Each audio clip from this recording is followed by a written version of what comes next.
শ্রমিক বোন এবং গৃহকর্মীদের উদ্দেশ্যে আমি একটা কথা বলতে চাই।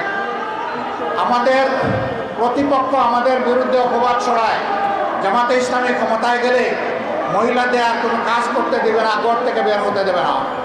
আমরা আমাদের এই বোনদেরকে নিশ্চয়তা দিচ্ছি, তারা তাদের যোগ্যতা এবং পছন্দ অনুযায়ী কর্মক্ষেত্রে কাজ করবেন। এখন তাদের কোনো সম্মান নাই, তাদের কোনো মর্যাদা নাই এবং তাদের কোনো নিরাপত্তা নাই। সেই রাস্তায় ইনশাআল্লাহ তাদের মর্যাদাও আমরা কায়েম করবো, তাদের নিরাপত্তাও নিশ্চিত করা হবে ইনশাআল্লাহ।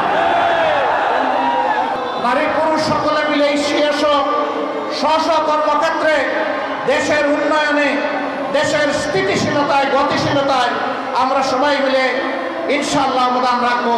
সেই সাম্যের সোনার বাংলাদেশ গড়ার সংগ্রাম সেই দিনই আমাদের থামবে, যেদিন মানুষের ঘরে ঘরে সুখ, শান্তি এবং মর্যাদা পৌঁছে যাবে।